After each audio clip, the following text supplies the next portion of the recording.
have given us for this lesson. Abram obeyed God's call.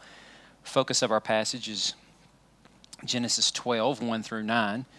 So we really have the first three verses that are the most significant pieces of this passage, if we're going to chop it up like this and just look at various segments of this chapter. But start to finish, there's a big dichotomy that's going on here from the moment of Abram's call to a moment of Abraham's disobedience. Now, granted, the disobedience itself is not forthright in the text. You know, God doesn't show up and chastise Abram for what's going on, but if you pay attention to the details, no one really told Abram to take a survey of the land and realize that because a famine was going on, that he should immediately evacuate, go down south to Egypt, and it brings calamity upon the nation he enters into. And if you go back to the third verse of this call, one of the distinct things that stand out about this call and promise and covenant that God is crafting with Abram over several chapters, it all stems from the introductory or prologue verses of that covenant, which is Abram and his family are supposed to be blessings to all the nations, not bring calamity and or cursing. So with that, we get something of a bit of a microcosm in this chapter of what Abraham's protracted relationship with Yahweh is going to look like. And that's going to frame up the rest of our stories with Abram that eventually convert him into Abraham when God expounds upon that covenant later on in Genesis 17, accompanies with it the sign of the circumcision. But I just want to show you that so that way as you look at this lesson, you can already be thinking as the teacher for how you might start to plant those seeds and showing your students, if you so choose, how this is framing up those stories and why of the near 40, almost 50 years worth of narrative space and time that we have in the 10 chapters from Genesis 12 to 22, why the stories that we have are there, and so much of that time period that Abram lived through is actually cut out of it. So we should always be entering into these stories asking what's the significance behind why Moses was led to include this detail or not others. So I'm kind of repackaging the title here, focusing as we've done now for about 4 lessons on this concept of priesthood. And a new king priest is minted to begin the unification of humanity to Yahweh. So let's just think in a summary fashion how the story has went so far. In Genesis 1 through 2, we have Adam, who is the first king priest. From Genesis 1, the closing verses after this crescendo moment of God making Adam, is that man was made to rule and he is to subdue. So he's being coronated as a king, a vice-regent under Yahweh's headship, but now as the federal head of all the human race that's going to come after him and as the one who possesses authority over everything that God has set under his headship, right? Then we walk through Genesis 3 and we see that Adam and Eve sadly wind up falling or committing some debauched disobedience that leads them out of this garden space where they're supposed to be ruling from. And then that leads us up to Genesis chapter 6 through 9. And then we see as God is repenting over the fact that man has taken the course he has and things have spiraled out of control to the point where the thoughts and intent of man's heart are pretty much evil all the time. Through the concourse of these chapters, God is packaging Eden back up inside a floating Eden, the ark, and he is choosing to save one man, his family, which includes 3 sons, 3 daughters-in-law. And then with that, he is recapitulating everything that he already told Adam in Genesis 1 and 2. He is blessing these new humans and all the animals coming off the ark, but they are truly remnants of the old world, baptized into something brand new through water. And in doing so, he is blessing them to tell them, as he told Adam, be fruitful, multiply, fill the earth. I am placing everything under your authority. So now go forth and prosper. Do the thing that I had made Adam to do. So a new Adam in Noah. N-A for new Adam and, of course, Noah. Now, after we've got through that, we just walked through the story of the Tower of Babel, watching Noah's descendants sadly spiral the way that Adam and Eve did in Genesis 3, Cain did in Genesis 4, and then, of course, the human race in Genesis 6 through 9. Now, this post-flood descendants from Noah's family have chosen to rebel against God in a new way. So God judges them. And they did this under the auspice of We want to make a name for ourselves. We want to become people of the name, like the figures of Genesis 6, these angelic beings who wanted to spawn demon giants through the daughters of men, and in doing so, they became the men of renown, or as the Hebrew text says, men of the name. But that agenda was in every way contradictory to God's agenda. They wanted their own kingdom and the power to rule it free from God. God wants his kingdom with his Adam, who's going to be obedient for the sake of God's glory filling the cosmos. And in the process, man becomes great, lives up to the full potential that God made him for, rather than the debauchery that comes from straight out disobedience. So now when we get to Genesis 12 and we're on the other side of Genesis 11, last week we paid attention to the particulars of how the account of Genesis 10, which is called oftentimes the Table of Nations, the genealogical records from Noah's 3 sons and the nations that come from them.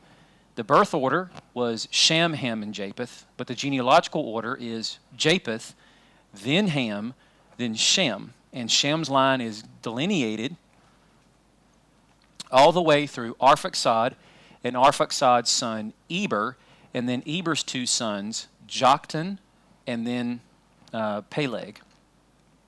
And we're told that in the days of both Peleg and Joktan, the world was divided, i.e., sorry about that. Let me put on my do not disturb. The world was divided in the days of Peleg, i.e., the Tower of Babel occurred, and people are fractured up into now new infant civilizations and cultures that are going to thrive from them as they move off into their inheritances that God is going to grant them. But Genesis 10 ends with Joktan's line, and it would seem that Joktan perhaps is part of the instigator behind what's going on with Babel, although he's not named, so we really can't stretch that too far. But then, between that and the middle of Genesis 11, we have the Tower of Babel incident. After that, when God confounds the languages and they are dispersed, then we pick up with Shem's line again through Arphaxad and Eber and Eber's other son, Peleg. And then from Peleg comes Reu, and then all the way down to Nahor and Abram. So it's showing us in between these two moments that the Tower of Babel has its significance as a rebellion story, in that, again, they're not wanting of God's kingdom or his covenant in the way that he is intending for it to be, choosing to make a name for themselves, and that is meant to be seen in juxtaposition against what God is announcing when he arrives and he speaks to Abram. So with that, what I've done here is I have put together a comparison between these 3 key figures of Adam, Noah, and Abram. And then perhaps it would help if we would just see Adam or Noah and Abram as Noah-Adam and Abram-Adam, because they are new Adams in their story, in their own respect, because God is reigniting the Eden experiment when a king priest is coronated and commissioned and sent to fulfill mission 1, filling the cosmos with God's glory. And now that we've walked through Genesis 3 and there's a need to redeem mankind, he's choosing to do this through these figures of Noah, and then eventually through Shem's line, Abram. So what I'm showing here in these gray blocks also is the key details from each of these particular passages that link them together. These are the things that Noah is dropping for us as seeds, breadcrumbs to pick up on the trail, rather than just us looking at the story and then trying to come up with, in a vacuum kind of sense, what is the moral meaning behind it? What is the story trying to tell me directly? What is the thing I'm supposed to do or avoid? Those are good things to get from it, but after we've done some time really trying to mine out how these stories connect.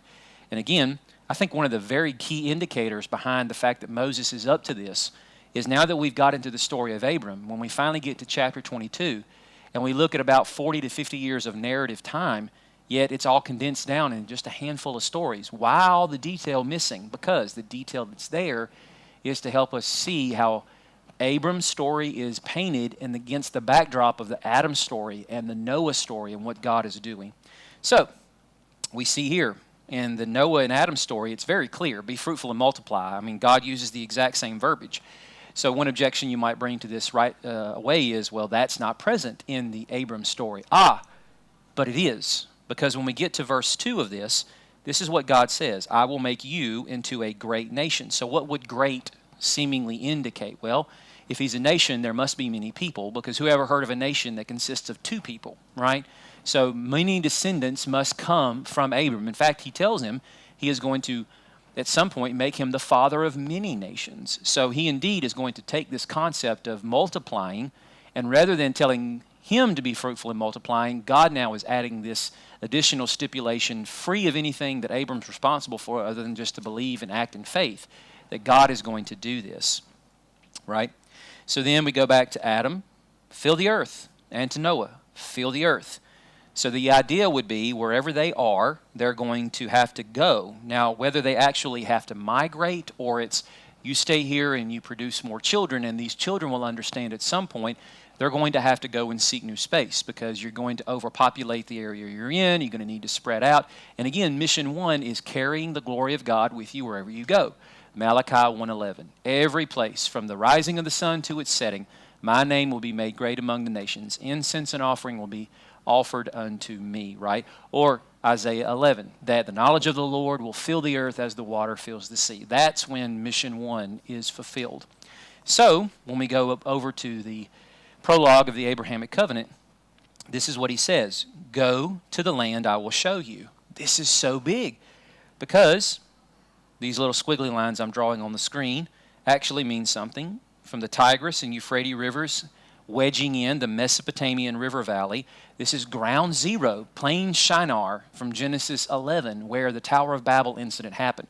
The last place where God's divine wrath fell and fractionated humanity. But from this area, in a little place called Ur, God is calling this man from the wreckage of that and sending him away to a new place. So essentially, he's telling him, be fruitful, multiply, fill the earth. I'm going to start that project by sending you to the one place where it's going to have the most impact on all the nations that are going to start dotting the map from the Tower of Babel dispersion. And in Abram's day, already have. Abram is noted to live in Ur of the Chaldeans. That means the Chaldeans have already created something of a dynasty of kings. They have a culture that is wrapped around them. They are renowned for certain types of things in history.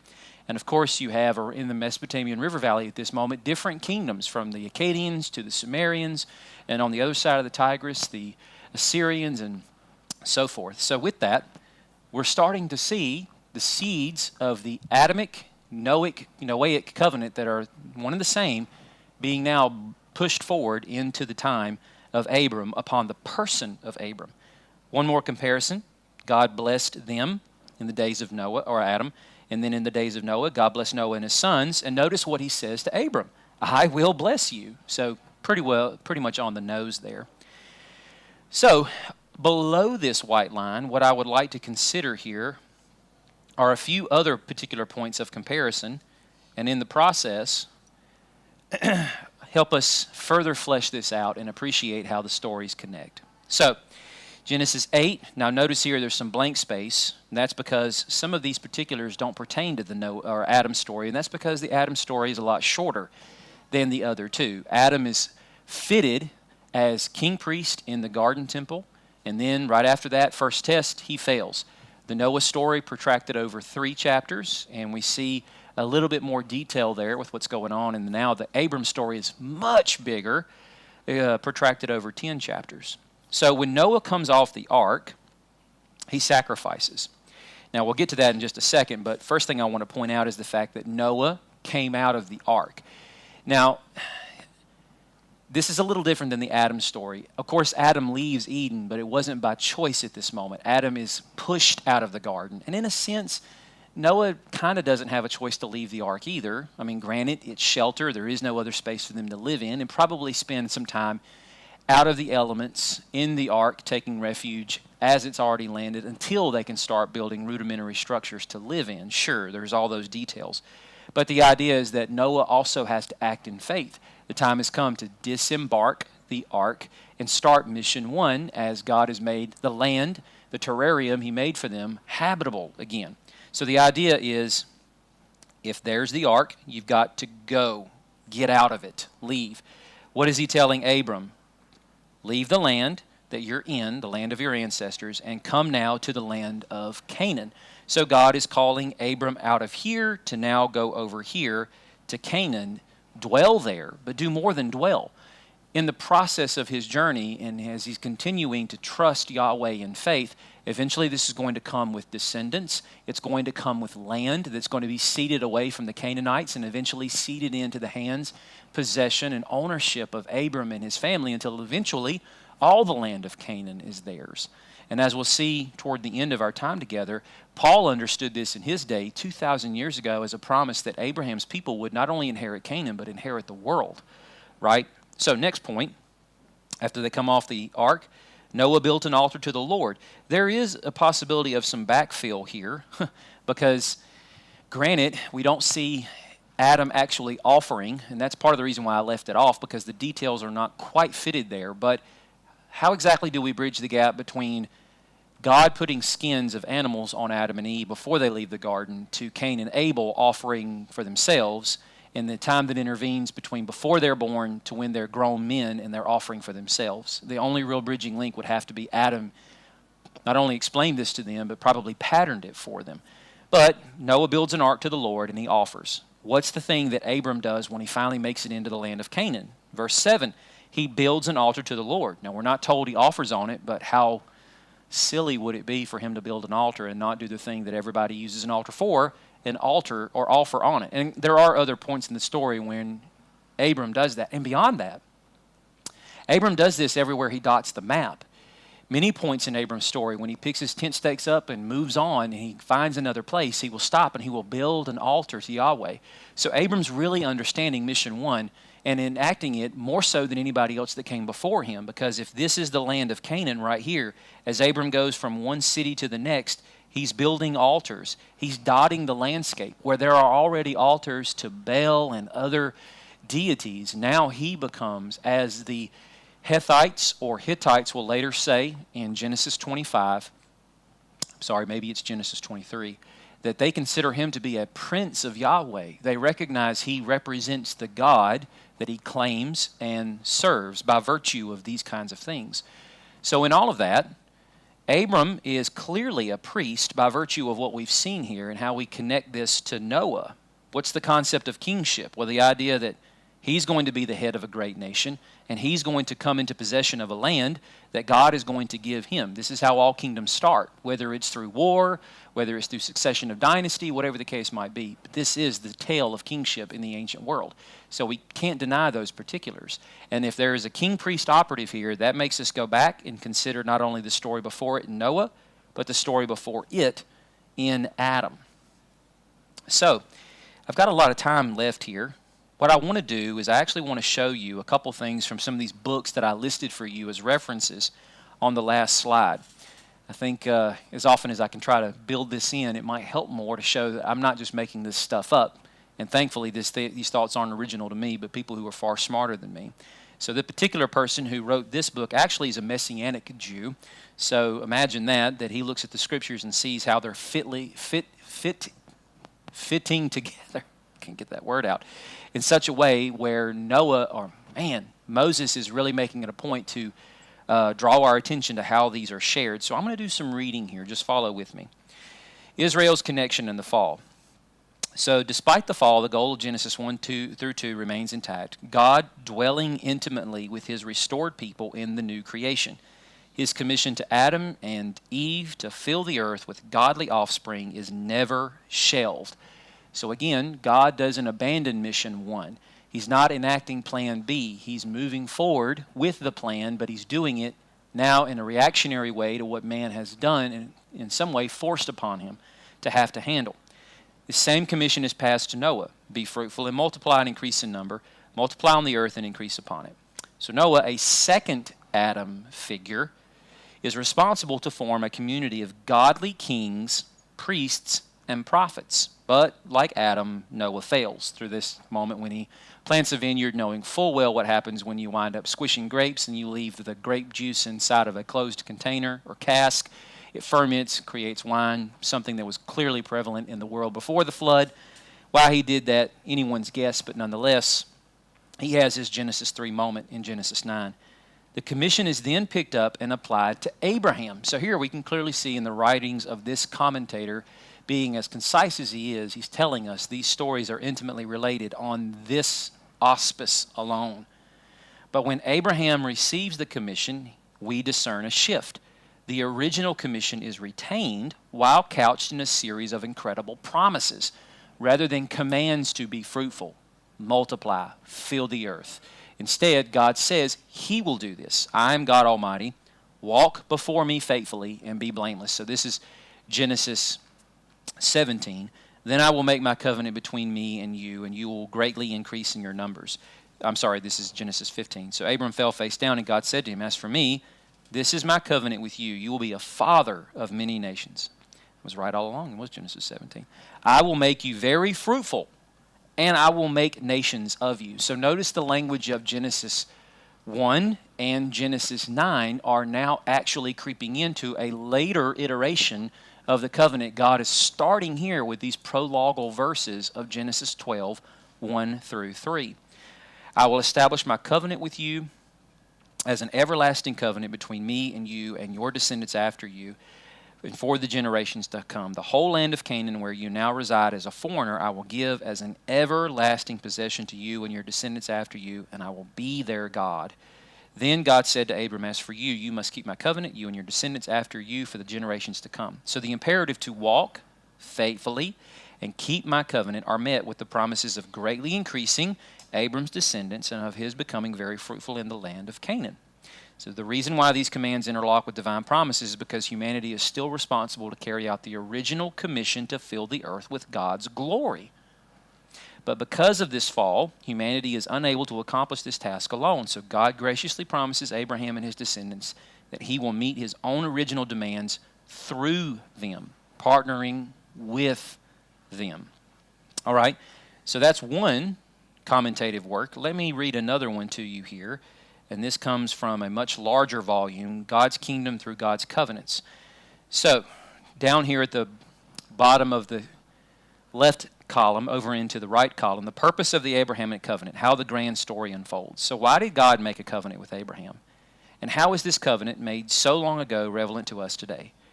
Exegesis of the relevant text has shown that although the cultural, historical setting and language of Genesis 12 through 26 differ from Genesis 1 through 3, or 6 through 9, the main idea is still that God is establishing his rule in the context of a covenant relationship.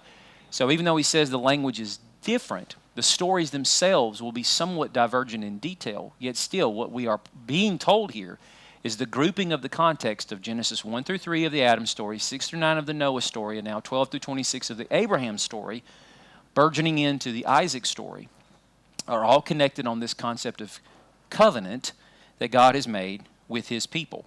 And that means everyone, because everyone is his people. I don't mean that in some universalistic way. I just mean in the sense that God has made all image bearers, right? So looking backward and forward in the canon of Scripture, two things must be said about the covenant of Abraham.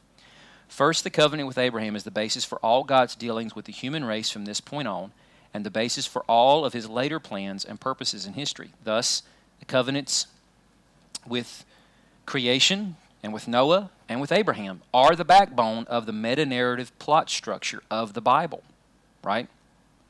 So with that, let's jump down to the next paragraph. The book of Genesis ends with Israel, the family of Abraham, becoming a great and numerous people. The promise of descendants is being fulfilled. And you could read that if you choose to download this for yourself beyond that. I just wanted to point again to those details for the simple sake of appreciating that commentators are bringing this to light, and it's worth exploring.